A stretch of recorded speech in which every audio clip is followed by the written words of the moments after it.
Welcome to the Wellness Real Estate Podcast. Today, you are in for a treat because we have our special guest that is going to help you solve one of the most difficult obstacles when selling a home. Yep, you guessed it, a bad-looking property. Whether it's dated, stuffed with furniture, or completely bare, Stephanie Breckbill gives you tips on some DIY strategies that will turn your listings from drab to fab, so they attract buyers and sell faster, making you the hero of the day. We also discuss green staging, if you don't know what that is, and how that fits into the picture. Stephanie Breckbill believes that the home environment should positively contribute to health and happiness, creating spaces that not only look good, but feel good. She's heavily involved in the Real Estate Staging Association and is the president-elect on the RISA Denver Metro Chapter Board. She's also learned the value of leadership and collaboration. She was nominated for the RISA Approved Instructor of the Year in 2023, and she's been honored as RISA's Top 100 Most Influential in Home Staging in 2022, and then again in 2024. She's dedicated to raising industry awareness and helping agents along the way. She's based in Parker, Colorado, but she does have services for folks nationwide. So if you are a listing agent or you want to be one, don't miss out on this incredible conversation that could help you win more listings and sell them faster. Let's grow. Welcome to the Wellness Real Estate Podcast, where you'll discover a groundbreaking strategy that is transforming real estate marketing. In every episode, we focus on topics that will help you have more authentic engagements and meaningful conversations about your business. As the wellness real estate impact grows, with projections reaching $850 billion by 2027, don't miss this opportunity to revolutionize your approach, generate more leads, and increase sales, becoming the community connector you're meant to be. I'm Sheila Alston, and I'm your host. I'm also the founder of Healthy Home Media, where I help agents all over the country leverage this new trend in the industry to spark new conversations that get people to listen to you and notice your brand. So if you're tired of spinning your wheels without the consistent leads to show for it, then stay tuned. This podcast is your guide to standing out in a rapidly evolving market, guaranteed to change the way you think about real estate marketing.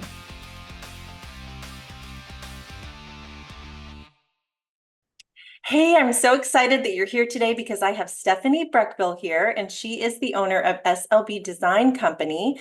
She's a home stager and redesigner in Colorado, and her specialty is taking the furniture and accessories that the homeowners already have and creating a space that buyers will love. So I'm super excited to have you here. Welcome, Stephanie. Thank you. Thanks for having me. Yeah, when we had that conversation, I was just so intrigued because I've kind of done this before for people too, but it's just most people think that staging a home is going to cost a lot of money or that you have to hire a big firm, and so they don't do it. They'll just have a homeowner declutter or something. But there's ways you can just look at the space and maybe, zhuzh it up a little bit with what they already have and make a huge difference. So For sure. I love that that's what you're doing. Yes. Yeah, it's lots of fun. I mean, there's always more. I mean, decluttering is super important. Like that's probably the number one thing that we talk about. But a lot of times the way we live is not the way that furniture should be arranged to be most appealing to somebody that walks into the space. Mm-hmm. Or, we want every room needs to have a purpose. So we need to define that purpose if there's not one. A lot of times, like people will use their dining rooms for a homeschool space or an art room or whatever. And for the most part, we need to take it back to a dining room to give it that purpose that everybody can see. And then even somebody that doesn't need a dining room, it still will trigger, oh, this is a great space for whatever they're going to use it for, right? Totally. But seeing it set up as a homeschool space, they might be like, I don't need a homeschool space. What is this? And they're not going to register that it's actually a dining room, right? Right. It's not COVID anymore. My kids are exactly. in school. Yeah. We like to take it back to its original purpose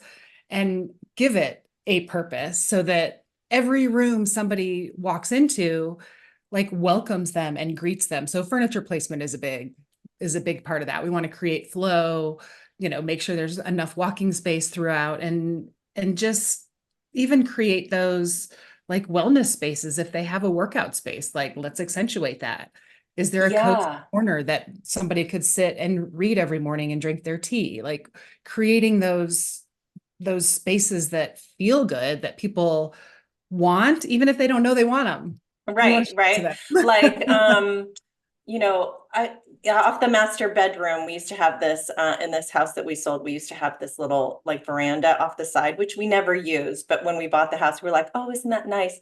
So when we staged the house to sell, it was funny because it was like, let's put a little, couple chairs out there and so that people can envision themselves having coffee off their deck. The kitchen was on the way other side of the house. Like you're never going to go get your coffee and walk all the way back to your bedroom and sit outside. Right. but But but it maybe was you have funny. a little coffee bar in your master bedroom. Yeah, but what was so funny is that after when we were selling the house, the listing agent was like, it's so funny. They were sitting in your master bedroom and they were like, oh, that would be so nice, like to sit out there and have a cup of coffee. I thought Yeah, that was so funny. it's true. Like when we can set up spaces and people are aspiring for that lifestyle, Mhm. even though, like as you say, they may never ever use it that way, but the idea of it sounds so great that it helps them to fall in love with the home. Right. Okay. And so the other thing I love about you is knowing that you have a CE course that teaches agents kind of how to do this and how to elevate the style of a home just using their own stuff. So maybe you can talk a little bit about that. Yes. Oh my gosh, CE course. I'm trying to think what's in it. I should have looked at it Yeah, before. no, it's okay. Um, should have refreshed myself. But it's all about elevating your listings with home staging. It's about why it's important for agents, Mhm.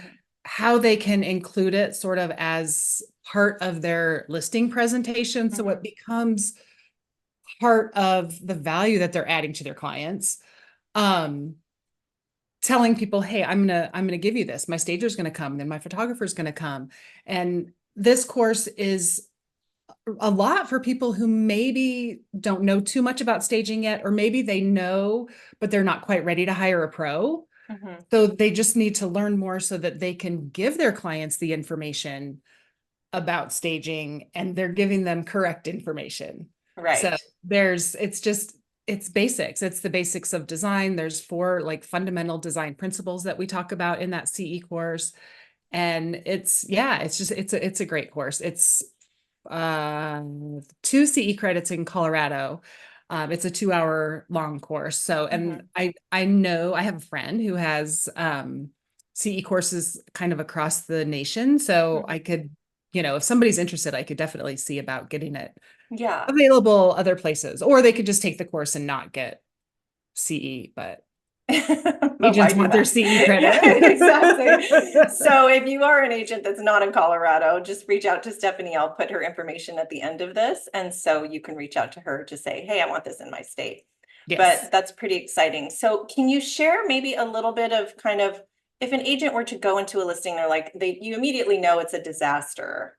Like, what are the things you're looking for so that you can kind of know that maybe there's a few things I can do without hiring a pro, or what are the things that maybe are signs that you do need a pro? Okay. So when you walk in, like I already talked about furniture flow a little bit, like Mhm. that's super important once the decluttering is done. And the first question I get from clients a lot is, where do I start? Like, Mhm. it's a mess, right? What Mhm. what do I need to do? And I've gotten to homes where they've packed all of their accessories up and they've taken all the art down because that's what they thought they needed to do. Mhm. And so I like to educate people that we still want some art. We still want Mhm. some accessories, right? We still want it to feel warm and inviting. We just don't want it to feel like your space. It needs to Mhm. feel like anybody's space. So So like with the stairway with all the pictures, the family photos, do we get rid of exactly, that? exactly. So that's one, there's three things I tell them, go ahead and pull down. They can pull Yeah. down artwork, family photos, anything with face. They can pull down religious items because that might turn somebody off as well. Mhm. And then collections, like people don't care about your zebra collection. They don't want to see it. So take that down. And then there's other things too, like anything with a name, whether it's Mhm. in a kid's rooms or whether it's a diploma, like those are distracting to people. They Mhm. might see, your diploma on the wall or whatever, and like, oh, I went to that school too. And then they're thinking about, oh, I wonder what year he was. I wonder if he knows so and so. I wonder. And Mhm. now they're not paying attention to the house, which is Mhm. the whole reason they're there. Mhm. So we want to keep them from getting distracted. Right, right. Focus, And focus. yes, and also with the decluttering, it's important like what you're, and I don't like to talk about decluttering because we all have stuff, right? But we don't Mhm. like to think of it as clutter. So Mhm. I talk to people about pre-packing. So they're Yeah. moving anyway, so they need to pre-pack a lot of those personal items. Mhm. And I have them before I even show up. If they want to get busy and do something before I get there, I tell them to pack up the art and accessories that are smaller than a cantaloupe. So those are the things that really feel like clutter. And Mhm. they can be the fun things that we picked up on a trip and oh, it was so cool. And I'm just going to put it right here, right? It just Yeah. feels Tchotchkes. cluttery. Oh, yeah. Exactly. Exactly. But the larger accessories feel more intentional, they feel more curated, they just feel more professional. So as people are pre-packing and packing up those smaller items, I have them make a collection of the bigger items somewhere, whether it's a spare bedroom, whether it's the dining room table, whatever, so that when they're then putting their home back together and actually doing the staging piece Mhm. after they've painted and done repairs or whatever else needs to be done, then they're shopping their own stuff. Mhm. And I educate them on how to make choices on like what things to put together and things like that. Like we like Mhm. groupings of 3 on coffee tables and side tables Mhm. and that kind of thing. We want a tall thing, a medium-sized thing, and a small thing. Like we don't want Mhm. 3 tall things just lined up in a row, right? We like the groupings, but Mhm. we like to have variety in the sizes, variety in the textures, things like that. So when people are pre-packing, pack the small stuff, leave the big stuff. Do you ever ask them to like get rid of furniture or like consign anything? Absolutely. Yeah. I Yeah. mean, so many times rooms just have too much furniture, right? Mhm. And so like a bedroom, we don't need the bed and the dresser and the high boy and the chair and the side table and the, like all the things, right? Mhm. It's a bedroom and depending on the size, maybe you do need some extra stuff if it's a big room, but for the most part, bedrooms need a bed and a side table and a dresser, Mhm. right? It's Mhm. basic. It makes it feel bigger because there's less stuff, right? Mhm. And people are buying the square footage. They're not buying your stuff. So they Mhm. want to see how big the room is. They don't care how much stuff it'll hold. They want it to feel large. So yeah, bedrooms really, we just need those 3 items. And then on the side table, a lamp, maybe a plant, maybe a book or a candle or something small like that. Um, and then on the dresser, it can really have nothing on it, or it could have something low, like I don't, or a vase of flowers, or just a dish of some sort. I'm curious to know what your feelings are about fake plants versus real plants.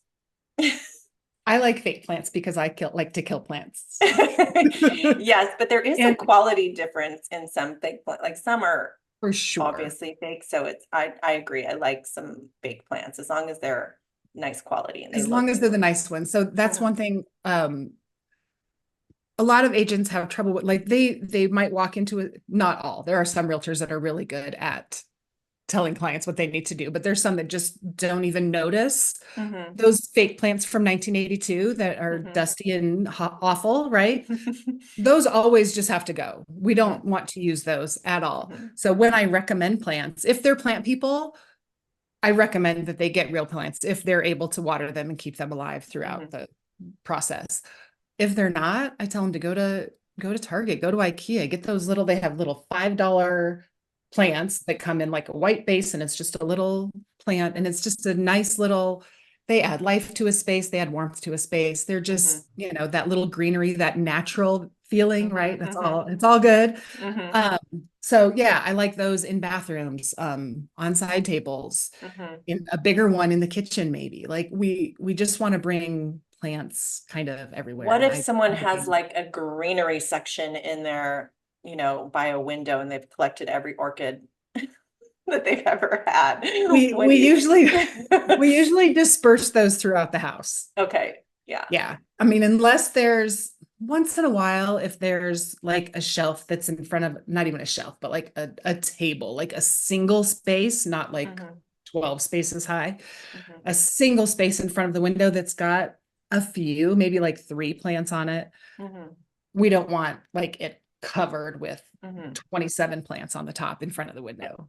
So we'll edit that out a little bit and hopefully find other places throughout the home that we can use them, because every room should have a little bit of greenery, I feel. Yeah, I agree with you. That leads me into this wellness aspect, and we kind of talked about green staging, and I'm curious to know what your thoughts are about that.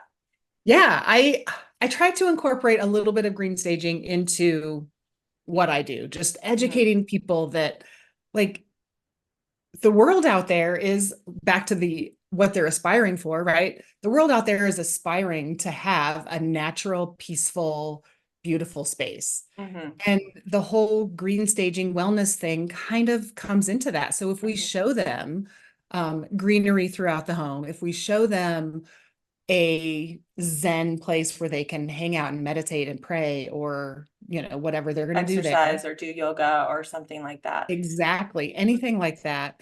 A space in the kitchen with maybe a cutting board and a bowl of fresh fruit that shows them, look, we have a space to prepare fresh, healthy food, right? Mhm, People like that, and they don't know that they're looking for those things mhm. until they see it, and then they're like, oh yeah, look at this, would be so great for whatever. Right, right. Well, and also I'm part of green staging is highlighting the elements that are unseen in the house that maybe homeowners have done some upgrades to the HVAC system, so there's better ventilation in the home, and that's not something you Yes. can see. I mean, homeowners hate spending Right. money on stuff you can't see. So if an agent can highlight the investment that they've made in the home for the better water filtration or whatever it is, that's going Yeah. to actually impact the buyer and make it a more comfortable, joyful place to live. I mean, we just replaced Yes. all the LED lighting in the home. That's going to save you money. Just having a Exactly. little placard or sign or something, especially for homes that are on lockbox, Mhm. I think is an important thing. And knowing that a stager like you would help them do that, I think um, is an amazing value add. Yeah, it's because, like you said, people don't want to spend that money, but once they have, they want those potential buyers to know that they spent that money. And look, Hmm. here's this great thing we did for this home, Hmm. and you can have it, right? So yeah, Exactly. it's we All need for to. the low price of. For only $1 million, it's Yeah, all yours. exactly. Yeah, but it's important to tell the buyers that. And I mean, like you talked about the ventilation, and I mean, air quality is such a huge thing. Like when people walk into a house, it can't smell like bleach or like cat urine or like pets in general, or like Hmm. it needs to be fresh and smell nice. And so Hmm. that's one of the things that I talk about during a consultation too is, hey, when you're prepping, like open the windows and get the airflow going Hmm. so that you're getting better air quality in here, and get those neutralizers that are going to get some of those smells out. When you're Right. cleaning, use the non-toxic cleaner so it doesn't smell like bleaching chemicals, right? We Yes, want it to yes. smell fresh and Fresh. clean. And Yes. that's it. Like we And don't a need to fresh plug home in. doesn't smell like Airglade plugins either. I mean, Exactly. that's Yeah. like, I feel like that's a number one kind of red flag that people like, they come in and smell those artificial scents and they're like, what are they kind of hiding? What are you Right? hiding? Exactly. I tell Exactly. every single client that, like, nope, that has to go. Your home should smell nice, but not because you've plugged this artificial smelly thing in and that's Hmm. what it smells like, right? It should smell fresh and clean, and Yeah. just And that. fresh and clean is kind of not really a smell, right? It's Right. like you said, it's Exactly. not bleach. It's just like fresh air. Um, yeah, Exactly. so important. Oh my gosh. So when you're helping agents, do you help them with this initial conversation so that they have more confidence when they're talking to sellers? That's all part of in the CE course. I talk about Hmm. that. I have a membership where I talk about that, where I do a Hmm. little bit more like teaching the agents how to do it themselves. Generally, when I work with agents, they've hired me to do the Hmm. consult myself. So I'm Right. really educating the homeowners more Hmm. than the Yes. agents in that arena. Well, that makes sense. But so I love that you have the membership and you have these other ways just for maybe new agents or agents who are know that they have the design savvy to do it, but maybe they just don't have the confidence in the ability to talk about it with the agent or just even Yeah. in the ability to say, I got this. I can do a few things. And then after I do a few things, if you feel like it's important for us to get a stager. And what are the signs to look for when you know that you need a pro? Oh gosh, that's a good question. I don't think I've ever really thought about that. So if an agent is educating the client Mhm. themselves, um, probably the biggest thing would be when they become like the bad guy and they're telling the client all of these things that they have to do, like the verbiage they use Mhm. is so important. And if they can't express it in the right way, the clients are going to take it the wrong way. Like Mhm. if they go do a walkthrough of the home and then they're like, oh my gosh, we need to stage this place. I mean, that's Yeah. their first red flag. Like, oh, maybe I shouldn't talk to them that way. Right. So Yeah. when staging becomes part of the process, okay. Like when you're talking about trying to get the listing, when you're at your Mhm. listing appointment, okay, I'm going to come in and help you stage or give you my staging recommendations. The client then knows everybody gets this. It's not that Mhm. you hate my house, right? Right. Everybody gets this. So it's educating the agents on how to talk to the clients, or if they're not able to do that, it's just helping them recognize that they don't have to be the bad guy, Mhm. right? They still have to get through that whole escrow process. So Right. maybe it's a good idea to bring in a professional stager that can be the bad guy and tell the client all the things that need to be done. And then the agent is still their friend. True. True, right? Yeah. Because you're like, well, I stage for a living and this is what most people do. And this is the problem. This is the mistakes that most sellers make. And it's easy to take it from someone if they're like, okay, you do this for a living for everybody. So they aren't taking it personally. Yes. And a lot of times too, like the agents will tell them something before I go to a consult. I'll always ask my agent, hey, is there anything you've told them that I need to back up or, reiterate to them so that maybe they'll actually do it? Because when they hear it from me, they're like, oh, maybe the agent was right. And I'm the second person that's Hmm. told them. So now they're like, okay, maybe that really does matter. Hmm. They're more likely to do things because Yes, they're getting that second opinion, basically, which is true. helpful for agents also. Like they don't have to give all the What information. is, I mean, maybe this is a question you can't answer because I'm sure it's different across the whole country, but what is a range of like 2,500 square foot home? What do you need to make sure is staged? And what would be a entry level budget? Kind of, if you were interested in doing and hiring a pro, what should they kind of Yeah. gauge?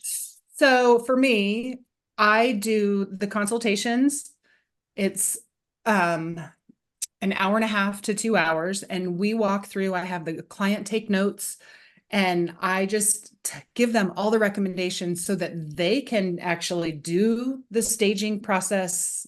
They can complete the process themselves. Mhm. So it's a consult. It's just telling them all of the things that should be done. Mhm. Um, and that where I am ranges, well, let's really across the country, that ranges anywhere from like, I think the latest stats I've seen are like 275 for that consultation up to probably $600 or $700, just depending Okay, where in the so if country you you are are. trying to get a listing, and even if you like didn't want to include the staging services, but you said, hey, I have a staging pro who's gonna basically give you a consult, and you wanted to include that in your listing package, I feel like that's pretty doable. If you got the listing, you could invite your Totally. pro in to kind of be the bad guy.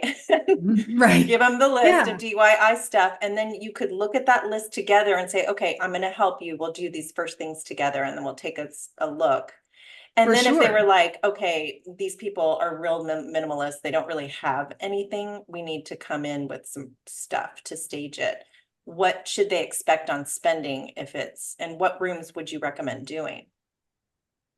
Um, so most important, excuse me, every room has a priority, and the highest priority is main living areas, living room, family room, dining room, kitchen, Mhm. along with the primary bedroom and bathroom. Okay. That's what the people with the money Mhm. are most interested in, right? Mhm. When it comes to kids' rooms, yeah, we still want them to look nice, but parents are, I mean, if it's even a home, if it's parents, family home, whatever, they're looking at, yeah, it's a great size, cool, there's a closet, Mhm. Joey will be great in here. Like they Mhm. don't care all that much. Well, and you run the risk of, someone having all girls or all boys, and here you've decorated the room differently, and they've brought the kids, and the kids are like, no, we want to be in the Exactly. girls' room. Exactly. Exactly. Yeah. So So, yeah. we use what they have. If there's, bright colored paint, I generally will recommend that they paint. I'll offer them some paint choices. Um, but in those secondary rooms, brighter colors are okay because they generally are kids' rooms. Mhm. Maybe they're an office, maybe they're a guest room.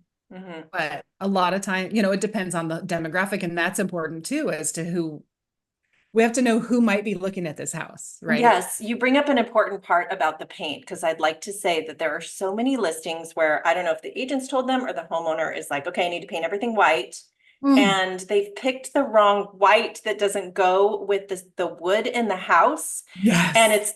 it's kind of like exasperated in the photos, and Yes. it's like you've opened up a can of worms, and now you had this lovely house before that was designed Tuscan, let's say. And it Oh, was gorgeous, right? But like yeah, now yeah. it's 25 years later, and so everybody's tired of that, and it feels dark.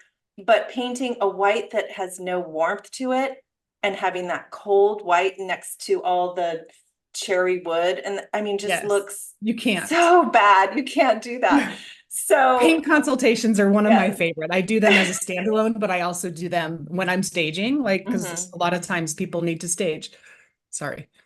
Um, a lot of times people need to paint so that it will appeal to Hmm. the masses, right? And yeah, undertones. I have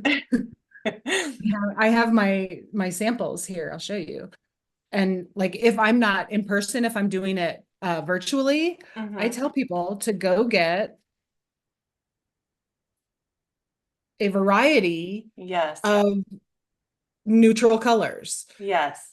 And I mean, some of these they're not really whites. I have some whites also, but because maybe you have yellow undertones, or maybe you have, what's the wrong way, blue undertones, like you Hmm. can't put, like you said, that bright white in a Hmm. home that's got the darker woods, or like you have to pay attention to the undertones that the home already Hmm. has. Like those Hmm. hard surfaces aren't going anywhere. So you have Hmm. to find a color that plays nice with them. Otherwise, it's going to look off. I was in a home, they had just repainted, and then they were getting new flooring, and they got the new carpeting in, and the colors did not play nice together. And so Hmm. the carpet that they chose made their brand new paint look dingy, dirty. And so then they had to repaint because they chose the wrong color. I Hmm. mean, and they could have gone the other way. They could have picked a carpet color that matched the current paint, but they didn't. So it was cheaper Yeah. to, I think, Cheaper to but paint. whatever. But yeah, it like countertops and backsplash and Hmm. cabinets and flooring, Hmm. all of that stuff is not going anywhere. So yeah, Hmm. you really have to find Well, and the ideal end situation would be that you've made the home feel fresh Mhm. and updated a little bit. Not necessarily, it doesn't need to be modern, it doesn't need to be Exactly. on trend. It just needs to feel like someone could come in and not feel like, oh my gosh, I've got to gut the place. Or, that they could Exactly. just envision themselves living in the home. And I would say, even if it is a home that's needing a lot of updating, paint can do wonders, where if it's the Oh, right color, someone could come in yeah, and go, oh my gosh, I could live here, and we could work slowly on updating it. that's right. The easiest updates, like for budget, right? Hmm. Paint, number Hmm. one, like get a great fresh color. I was in a home not too long ago where the owner thought she needed to paint the cabinets because they were this old dated color from 2006 or whatever. Hmm. But they were beautiful cabinets. Hmm. It was the wrong color on the wall behind them. So we Hmm. freshened up the color on the wall behind them. They didn't have any hardware before. She added new hardware onto her Hmm. cabinets, and I think a new light fixture in the kitchen. And all of a sudden, the kitchen felt fresh and new, And and it new. looked fantastic. She didn't need to paint cabinets. Like Oh, nice. there's so many easier things to do. Like you can work with what you have and Hmm. make it so much better. Hmm. Light fixtures are another inexpensive way. Like I said, hardware, like those are all inexpensive things that make a big difference. If you walk in a home that's got the brass fixtures from 1985, you're like, oh my gosh, we have to replace all the lighting. But if you Right. go to the hardware store and get $100 light and Yeah. throw it in there, all of a sudden it's fresh and new and they're not noticing it. It's not glaring at them that Hmm. it's something that needs to be done. It's done for them. That's what they want. Like buyers want move-in ready. They don't want to do any of those things. Right. I would So say though, if you have a luxury home and it's at a certain price point, going to your local Home Depot to buy lighting is probably not the best idea. for sure, for sure. Yeah. But, depending on, your home and the price level and everything, there are a lot of great lights at Home Depot. So just kind of know where your where your home is Know where at. you are for Yeah, sure. Yeah. exactly. Oh my gosh. Okay, we could talk forever about this subject, I'm sure, but I love that you've given some great tips. And so how can people learn more about you or your course or your membership? And maybe you could talk a little bit about what your membership is about Oh before we gosh. go. Okay. Yeah, the membership is it's in beta, it's brand new. I'm collecting those first clients that are going to help me kind of build it out. Hmm. My vision currently is it's a place for those agents who want to learn how to help their clients with staging. Like they want to learn all the things. They don't necessarily want to hire a pro, at least Hmm. not yet, right? So it's got checklists and guides and like what inventory maybe you want to keep on hand so that if Hmm. your client needs bar stools, oh wait, I have 3 in my basement or Hmm. whatever. Maybe you have a Hmm. little storage unit or whatever. Things like that. So there's a whole list of like necessities that you should have. There's a course in there on with all fundamentals of staging, like staging 101. Hmm. There's links to I have a podcast with another stager here in Colorado. And so there's links to the podcast because we talk about a lot of that stuff there as well. So Hmm. it's just sort of everything to learn kind of all in one place. There's also a community aspect to it where once a month we do a call and I'm walking through like photos like a before and after so they can kind of see, okay, here's the bedroom, here's what we did, let's talk about all of the things that maybe we did in this room, and oh look, here's the after, it's all the same furniture but here's how the client made it their own, all on their own. So it's educating through actually seeing the visuals. We do Hmm. a new one of those every month. um Trying to think what else I've got in there, just Well, lots and of lots of good if stuff. people, I just seeing those pictures like speaks volumes, right? It's almost just like seeing the before and after of a remodel of something is so important, or seeing a bad photo and a good photo of something, how it makes a difference, right? Sometimes Yeah, just I mean, seeing helps professional you. photography is huge Yes, too. you need to get the The whole professional other thing. photography, right? And every realtor For should know sure. that for sure. But if Yes. just doing these little things to help your listings look better in the photos, is just adding so much value too. So, oh my Yeah. gosh. Okay. Everybody's starting their search online. So the MLS Mhm. photos have to stand out in order to get traffic to the home. So yeah, Right. photos are super important. So what the photos are of is super important. Totally. Yeah. Okay. So how can they get to your website? My website is slbdesign.co. I have a freebie for agents if they want to grab that. It's a home seller must-do list, and it can be something they just download and then they share with all of their clients that, can kind of help the clients get going. Oh, I love Um, it. yep, it's a good one. And then yeah, there's a free webinar on there. If they wanted to follow up and watch the webinar after they get the freebie. Lots of good stuff on the website. Okay, yeah, I love it. That can actually be like a lead magnet. So I talk to our agents about Mhm. everybody having some sort of lead magnet, and they could have, if they create something themselves, that's great, but just having more than just a generic, buyer's guide. I mean, people can like, I feel like that's the generic one that everybody has, or a seller's guide. You need Right, to be more niche and for direct sure. with, I mean, that's why if they're a wellness focused agent, they can say the healthy home buyer's guide, and the people are like, oh, what's that? But Yeah, I haven't seen that before. right, exactly. The home seller's must do list is great. And so I think that that's a wonderful value, because if you're just giving the checklist to the homeowner, they're like, wow, not every agent does that. So Right. be Right. sure And to check that out. that one is SLB Design Co. / must do Oh, must if do. you want to Okay, go easy. So directly I'll to put the that. links. Yes, for sure. in the back. So, and if they go to your website, they'll be able to contact you if they're not in Colorado and they're looking for a CE credit course, Yep, correct? there's contact info on the website for sure. Okay. Well, thank you. This was so great. I appreciate you so much being on the show today. That's good. Thank you so much for having me. It was lots of fun chatting with you. Yeah. Thank you so much for listening to today's episode. I hope you learned something that will inspire you to think about your branding and how you can market yourself a little differently. If you enjoyed this episode, then you're going to love what I have for you, because you don't need to wait to go get extra certifications or grow or expand your network to get started attracting new leads right now. You can simply begin by talking about wellness real estate trends and what you've learned on this podcast with others. I mean, this is an interesting topic that no one has heard about, and I have all the tools that can make it even easier for you. Wellness Real Estate Magazine is a brand new wellness lifestyle magazine, and it's the only magazine that brings health and home together. We educate readers on industry trends and how you can create a healthier home environment. Written by industry experts around the country, and we have 3 covers to choose from: Wellness RE, Healthy Home, and Wellness at Home. So you can easily find one that aligns with your unique brand and messaging. These magazines are the perfect done-for-you tools that help you not only stay top of mind, but help you be memorable. They also educate and engage your audience, which positions you as an industry expert. So differentiate yourself and grow your brand the easy way. Learn more at healthyhomemedia.com.